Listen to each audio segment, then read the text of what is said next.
नमस्कार मंडळी, मी वरद विजय चव्हाण तुम्हा सगळ्यांचं माझ्या युट्यूब चॅनलमध्ये स्वागत करत आहे. म्हणजे गुलाबी, रानटी आणि धर्मरक्षक महावीर छत्रपती संभाजी महाराज या 3 मराठी सिनेमांना रिलीज होऊन आता 1 आठवडा झालेला आहे. आजच्या या व्हिडिओमध्ये आपण या 3 सिनेमाचं बॉक्स ऑफिस कलेक्शन बघणार आहोत. आठवड्याभराचं कलेक्शन बघून, खास करून रानटी आणि संभाजी महाराजांवर जो सिनेमा आलाय या दोघांचं कलेक्शन बघून एक गोष्ट नक्कीच वाटते की या क्लॅशमुळे दोघांनीही एकमेकांचा ऑडियन्स खाल्लाय. रानटी जरा ऍडल्ट सर्टिफिकेट असून सुद्धा आणि जरा बॉईजवाला सिनेमा असून सुद्धा त्यांनी बऱ्यापैकी कामगिरी केली आहे. बट अजूनही हे दोनही सिनेमे काही प्रॉफिटमध्ये नसतील असं मला तरी वाटत नाही. एकाने कोणीतरी कमेंट केली होती की धर्मरक्षक महावीर छत्रपती संभाजी महाराज, माफ करा, या सिनेमाने 6 दिवसात कमवलेत काहीतरी 14 कोटी रुपये आणि हे त्यांनी कलेक्शन सांगितलं कधी होतं, मंगळवारी. त्याला एवढी सुद्धा कल्पना नाही की मंगळवारी 5 दिवस होतात, बुधवारी 6वा दिवस असतो आणि गुरुवारी 7वा दिवस असतो. आणि जर तुमच्यापैकी कोणाला असं, कारण हे जे मी कलेक्शन तुम्हाला सांगतोय तर मी नेहमी एक डिस्क्लेमर देतो की हे कलेक्शन अगदी तंतोतंत खरे असतील अशा कुठल्याही प्रकारचा दावा मी करत नाही. बट तरी सुद्धा तुमच्याकडे काही वेगळे फिगर्स असतील, कुठल्या आर्टिकलमधनं तुम्ही असे बघितले असतील फिगर्स, तर कृपा करून त्या आर्टिकलची लिंक कमेंट बॉक्समध्ये शेअर करा, जेणेकरून सगळ्यांना ते वाचू दे.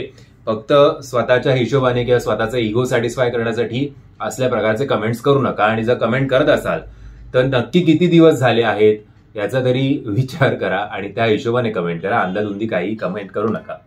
एनिवे, सगळ्यात आधी आपण बघूया गुलाबी या सिनेमाचं 7 दिवसाचं कलेक्शन. पहिल्या दिवशी शुक्रवारी या सिनेमाने कमावले होते 4 लाख रुपये, दुसऱ्या दिवशी शनिवारी 7 लाख रुपये, तिसऱ्या दिवशी रविवारी 12 लाख रुपये, चौथ्या दिवशी सोमवारी एक मोठा ड्रॉप बघायला मिळाला आणि या सिनेमाने कमावले फक्त जवळपास 2 लाखच्या आसपास. 5व्या दिवशी मंगळवारी कमावले 4 लाख रुपये. 6व्या दिवशी बुधवारी पुन्हा एकदा जो कोणी त्यांनी कमेंट केली होती 6वा दिवस म्हणजे बुधवार असतो आणि बाळा तू कमेंट केली होतीस मंगळवारी 6 दिवसाचं कलेक्शन सांगून. सो 6व्या दिवशी या सिनेमाने कमावले होते साधारणपणे 3 लाख रुपये आणि 7व्या दिवशी सुद्धा तेवढेच. सो असं करत याचं ओव्हरऑल एका आठवड्याचं कलेक्शन असेल 38 लाख रुपयांच्या आसपास. सो फार चांगली कामगिरी हा सिनेमा बॉक्स ऑफिसवर करू शकला नाहीये. कदाचित सोलो रिलीज झालं असतं तर या सिनेमाला जरा जास्त रिस्पॉन्स मिळाला असता. 3 आवडत्या अभिनेत्र्या आपल्या सगळ्यांच्या असल्यामुळे. बट कुठेतरी रिपिटेटिव्ह फॉर्मॅट पण वाटला की बाबा आपण जिम्मामध्ये पण तेच बघितलं, अजून बरेचसे याच पार्श्वभूमीवर बायका आणि त्यांच्या ट्रिप्स आणि सगळं फ्रस्ट्रेशन, ह्या सगळ्या पार्श्वभूमीवर आधी आपण खूप सिनेमे बघितलेत मराठीमध्ये. बाई पण सुद्धा त्यातलाच एक भाग होता, फक्त ते कुठे फिरायला गेले नाहीत नशीब. बट सध्या असे सिनेमे खूप येत आहेत. सो ओव्हरऑल पुन्हा एकदा एक डिस्क्लेमर की हे आकडे खरे असतील असा दावा मी करत नाही. बट साधारणपणे 38 लाख रुपये गुलाबी या सिनेमाने पहिल्या आठवड्यात कमवलेले आहेत असं म्हटलं जाते. आता येऊया रानटी या सिनेमाकडे. नो डाऊट अपेक्षा जरा जास्त होते या सिनेमाकडनं, बट तरी सुद्धा ऍडल्ट सर्टिफिकेट असून सुद्धा बऱ्यापैकी कामगिरी केलेली आहे. प्रॉफिटमध्ये तर मला अजिबात वाटत नाही. ज्या प्रकारचं स्टार्स या सिनेमामध्ये आहेत, ज्या प्रकारचे फाईट सिक्वेन्स आहेत, सो साधारणपणे 3 ते 5 कोटी रुपये या सिनेमाचं कदाचित बजेट असावं. मराठी सिनेमाचं कुठेही काही बजेट मिळत नाही आपल्याला, अनफॉर्च्युनेटली. असो, क्विक रिकॅप. शुक्रवारी या सिनेमाने कमवले होते 18 लाख रुपये, शनिवारी 22 लाख रुपये, तिसऱ्या दिवशी रविवारी 27 लाख रुपये, सोमवारी चौथ्या दिवशी 7 लाख रुपये, 5व्या दिवशी मंगळवारी 4 लाख रुपये, 6व्या दिवशी आणि 7व्या दिवशी म्हणजेच बुधवार आणि गुरुवारी या सिनेमाने 6 ते 7 लाख रुपये इंडिव्हिज्युअली कमवलेले आहेत, किंवा 5 ते 7 लाख रुपये ऑन अन ऍव्हरेज कमवलेत असं म्हणा. असं करत याचं ओव्हरऑल कलेक्शन झालं आहे साधारणपणे 1 कोटी 2 लाखच्या आसपास. सो धर्मरक्षक महावीर छत्रपती संभाजी महाराज या सिनेमाचा फटका या सिनेमाला नक्कीच पडलेला आपल्याला दिसतोय. आता येऊया सध्या ज्यांनी जास्त वातावरण केलेलं आहे बॉक्स ऑफिसवर, जो बऱ्यापैकी राज्य करतोय बॉक्स ऑफिसवर असं आपण म्हणू. एकतर आय थिंक बऱ्याच काळानंतर सप्टेंबरमध्ये एक टाइम असा होता जेव्हा नवरा माझा नवसाचा 2 आणि धर्मवीर 2 हे सिनेमे आले. त्यानंतर 10 ऑक्टोबरला 1 नंबर आणि 11 ऑक्टोबरला फुलवंती. या काळात कुठला हिंदी किंवा साऊथचा सिनेमा आपल्याशी भिडत नव्हता, जे खूप क्वचितच घडतं. त्या हिशोबाने फक्त नवरा माझा नवसाचा आणि धर्मवीर 2नीच कमाई केली. आत्ताचे सुद्धा 2 आठवडे म्हणजे 22 तारखेला हे 3 सिनेमे रिलीज झालेत. त्याच्यानंतर डायरेक्ट पुष्पा 2चा एक मेजर आपल्याला रिलीज बघायला मिळणार आहे. मध्ये 2 आठवडे यांच्याकडे मैदान मोकळं असून सुद्धा मराठी सिनेमांना हवी तेवढी कामगिरी या सिनेमाने केलेली नाहीये. आणि नो डाऊट मी म्हटल्याप्रमाणे रानटी आणि धर्मरक्षक महावीर छत्रपती संभाजी महाराज या दोघांचं क्लॅश जरा दोघांना डोईजड गेलेला आहे. सो पहिल्या दिवशी शुक्रवारी या सिनेमाने कमवले होते असं म्हटलं जात होतं साधारणपणे 33 लाख रुपये. दुसऱ्या दिवशी शनिवारी साधारणपणे 55 लाखच्या आसपास या सिनेमाने कमाई केलेली आहे.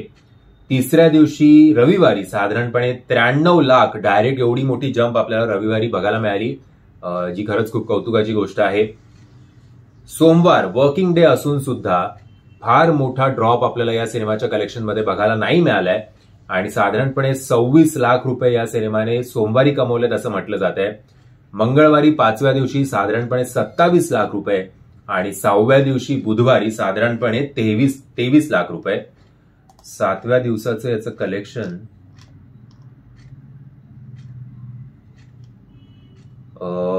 म्हणतायत की साधारणपणे 20 लाखांच्या आसपास याचं कलेक्शन 7व्या दिवसाचं झालेलं आहे, म्हणजे गुरुवारचं. संभाजी महाराजांच्या सिनेमाचं जर आपल्याला जरा डिटेल्ड तरी दिसतंय ते मी तुमच्याशी आता शेअर करतो इकडे, की काल गुरुवारी ओव्हरऑल दिवसभराची ऑक्युपन्सी या सिनेमाची किती होती. तर दिवसभरांची या सिनेमाची ऑक्युपन्सी होती कालची 10.56%. जे एक तर शोज पण कमी आहेत, तुमच्या पट्ट्यात किती शोज आहेत कृपा करून कमेंटच्या माध्यमातून कळवा. आय थिंक माझ्या हिशोबाने तरी पुणे कोल्हापूर या ठिकाणी आज जरा जास्त चालतोय, मुंबईत तसा कमी प्रतिसाद आहे. असो, ते आता पुढे मी तुम्हाला टेरिटरी दाखवीनच. सो काल ओव्हरऑल दिवसभराच्या शोजची ऑक्युपन्सी याची होती 10.56%, ज्याच्यात मॉर्निंग शोजचे होते 8.91%, आफ्टरनूनचे 12.24%, इव्हनिंगचे 10.53%, तर नाईट शोजचं असं काही आपल्याला नाही मिळालेलं अनफॉर्च्युनेटली.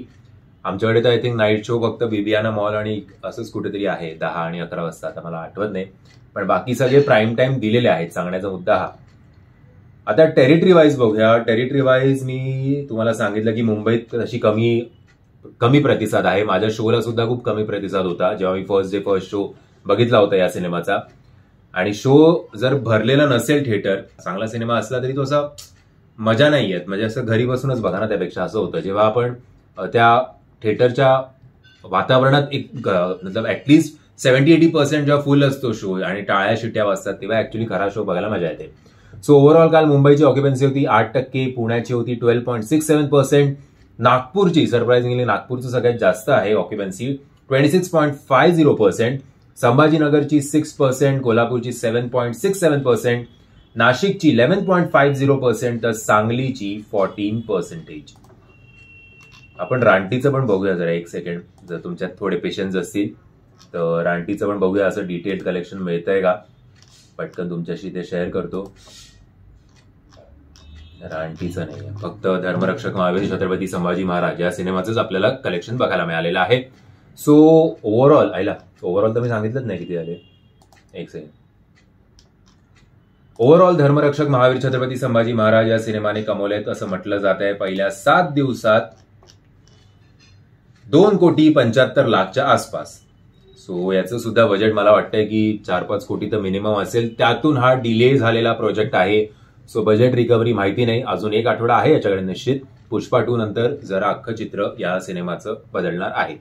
म्हणजे आशा करतो तुम्हाला हा व्हिडिओ आवडला असेल. जर तुम्हाला हा व्हिडिओ आवडला असेल तर प्लीज या व्हिडिओला लाईक, शेअर आणि चॅनलला सबस्क्राईब करायला विसरू नका.